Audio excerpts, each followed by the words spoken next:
사도신경하심으로 금요 예배를 하나님께 드리겠습니다. 나는 전능하신 아버지 하나님 천지의 창조주를 믿습니다. 나는 그의 유일하신 아들 우리 주 예수 그리스도를 믿습니다. 그는 성령으로 잉태되어 동정녀 마리아에게서 나시고 본디오 빌라도에게 고난을 받아 십자가에 못 박혀 죽으시고 장사된 지 사흘 만에 죽은 자 가운데서 다시 살아나셨으며 하늘에 오르시어 전능하신 아버지 하나님 우편에 앉아 계시다가 거기로부터 살아있는 자와 죽은 자를 심판하러 오십니다.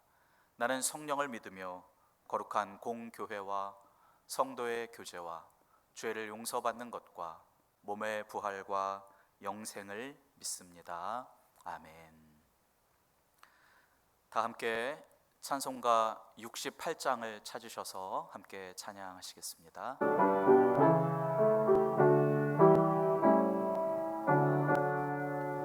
오 하나님 우리의 창조주시니 내 주님께 귀한 것 드립니다.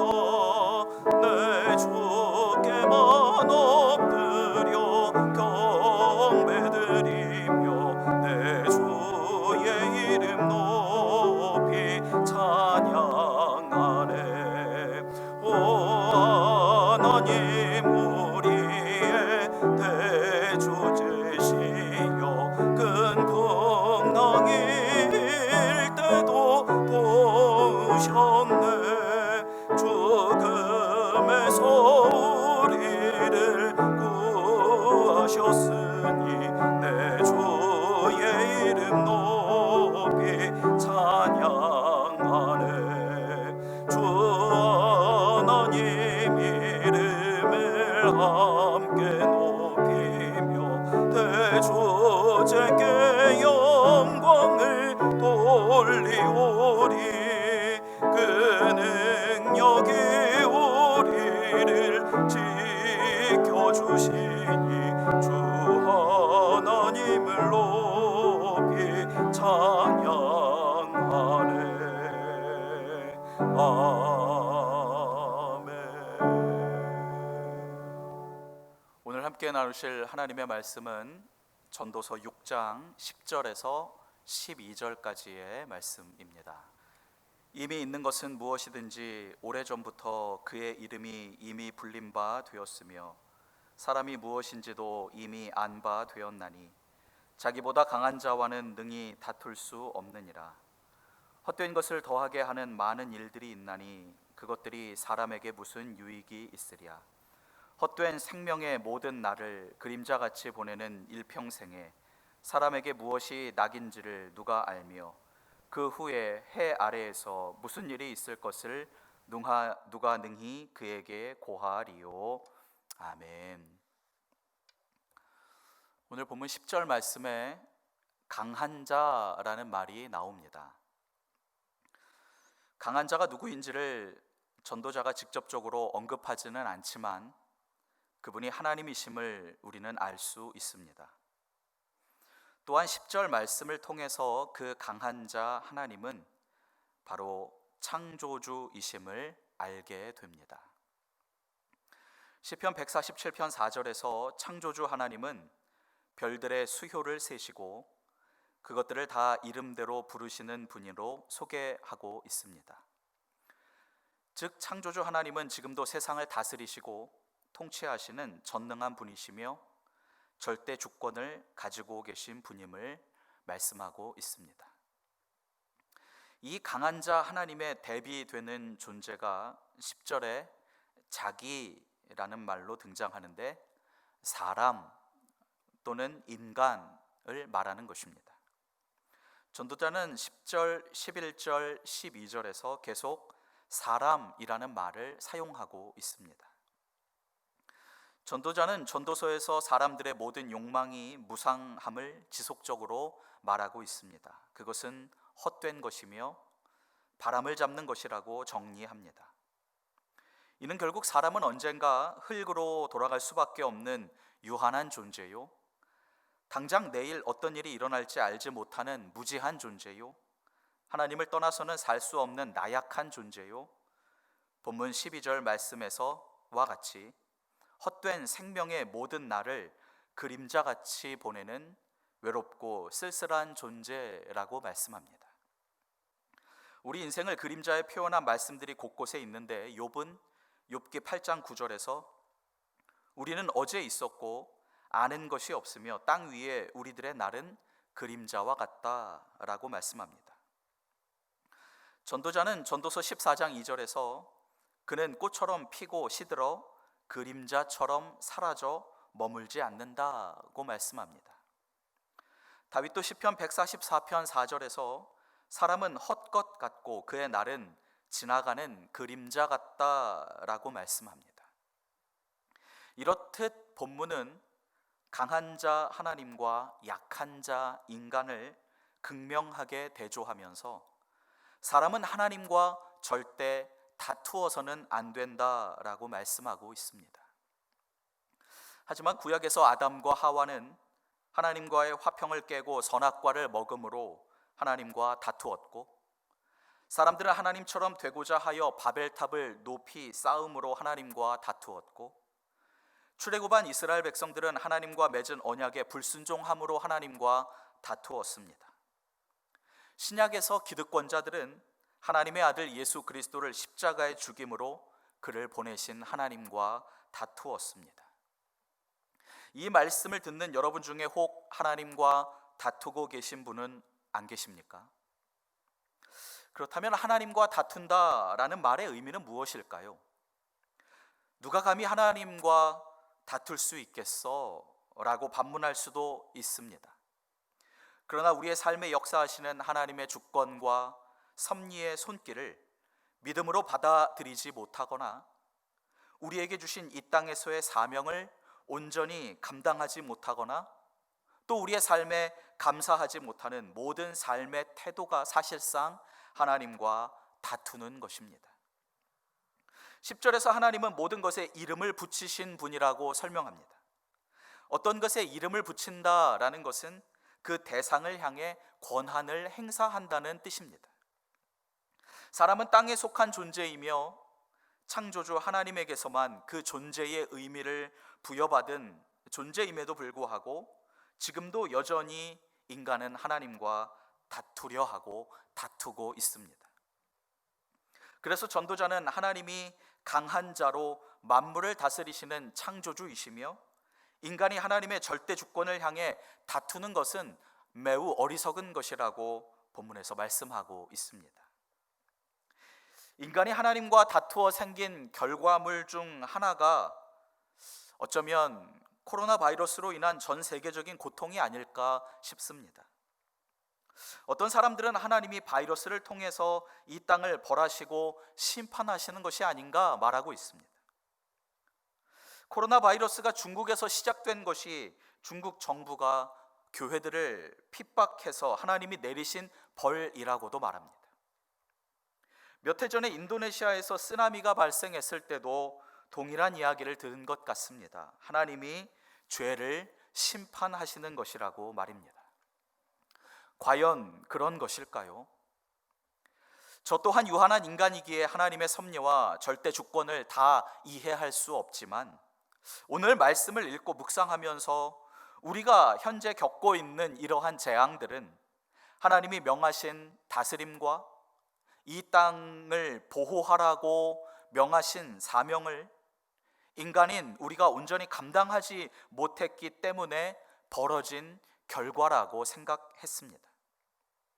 본문의 표현을 다시 한번 빌리자면 유한한 인간이 강하신 하나님과 다툼으로 생긴 결과라는 것이지요.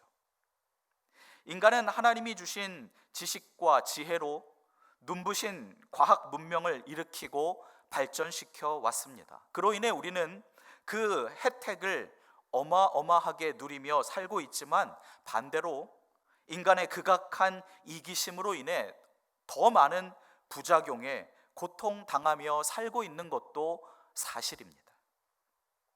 또 한 가지, 우리나라에서는 잘못된 세계관과 신앙관을 가진 극우 기독교 세력들에 의해 하나님과 또 다른 다툼이 벌어지고 있습니다.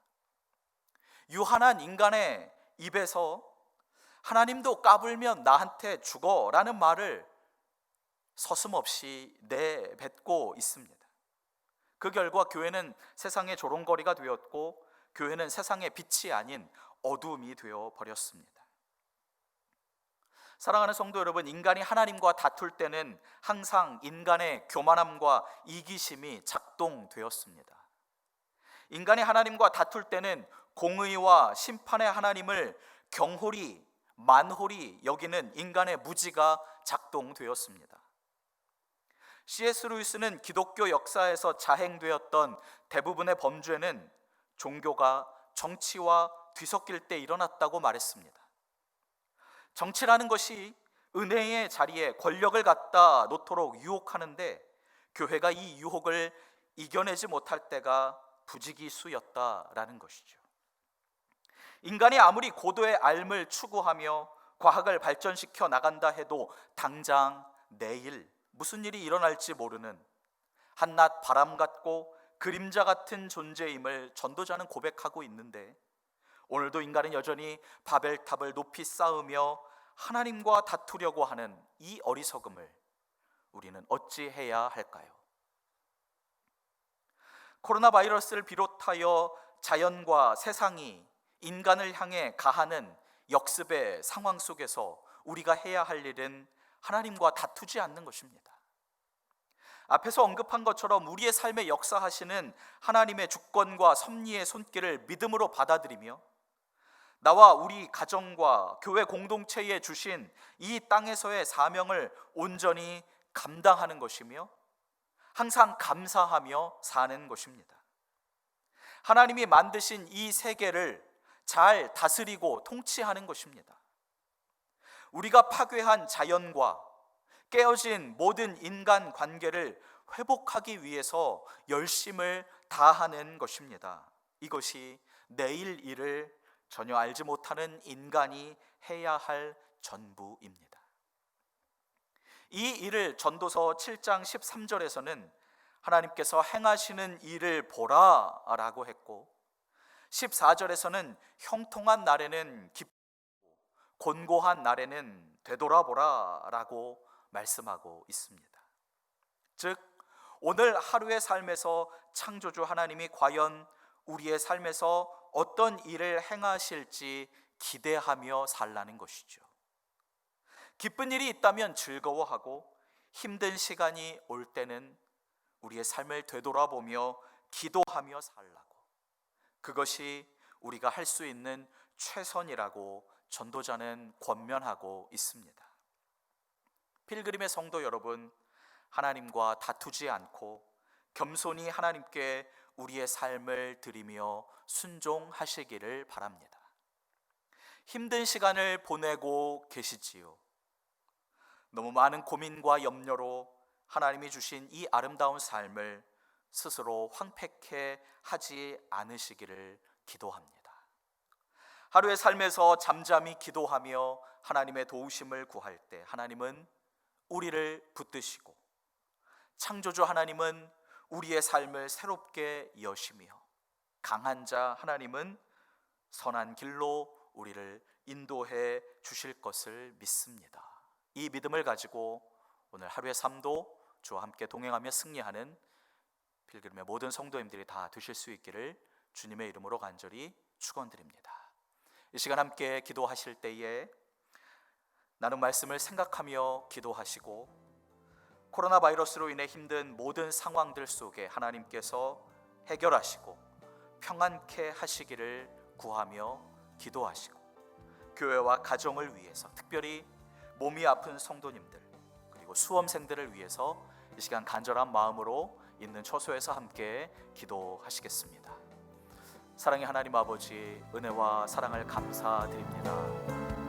하나님 아버지, 하나님은 강하시며 연약한 우리들을 늘 돌보시고 인도하시며 우리의 삶을 붙드시고 함께 하시는 아버지 하나님이신 줄로 믿습니다. 하나님, 연약한 우리가 하나님과 다투지 않기를 원합니다. 하나님 말씀의 믿음으로 순종하며 이 땅에서 우리에게 맡겨주신 다스림과 통치와 보호의 사명을 잘 감당할 수 있도록 하나님 아버지 우리에게 성령의 충만함을 허락하여 주시옵소서. 하나님 아버지, 이 땅에서 한 사람의 그리스도인으로서 하나님이 맡겨주신 귀한 사명들을 온전히 감당하며 하나님께 영광 올려드리는 믿음의 성도들이 다 되어질 수 있도록 하나님 인도하여 주시옵소서. 하나님 아버지, 이 자연과 이 세계와 이 세상을 우리가 보호하며 아끼며 하나님 온전히 통치하며 하나님 파괴되어진 것들, 무너진 것들, 깨어진 것들을 우리가 다시금 회복하기 위하여서, 되돌려놓기 위하여서 우리가 애쓰며 힘쓰며 수고하는 우리 모든 성도들이 되어질 수 있도록 하나님 인도하여 주시옵소서. 내일 일을 알지 못하는 연약한 가운데 우리가 늘 하나님을 의지하며 하나님 기뻐하며 감사하며 기도하며 살아가는 우리 필금의 모든 성도들이 되어질 수 있도록 하나님 인도하여 주시옵소서. 아버지 하나님, 이 코로나 바이러스가 속히 해결되게 도와주시고 우리의 삶을 평안으로 인도하여 주시옵소서. 우리의 삶과 우리의 가정과 우리의 교회를 지켜주시고 몸이 연약한 성도들을 붙잡아 주시고 특별히 아버지 수시 접수가 얼마 남지 않은 우리 수험생들을 기억하여 주시고 그들과 함께하여 주셔서 좋은 결과가 아버지여 생길 수 있도록 하나님 은혜를 더하여 주시옵소서. 연이어서 기도하실 때에 여러분의 개인의 기도의 제목을 가지고 우리 함께 다 같이 기도하심으로 금요 예배를 마치겠습니다.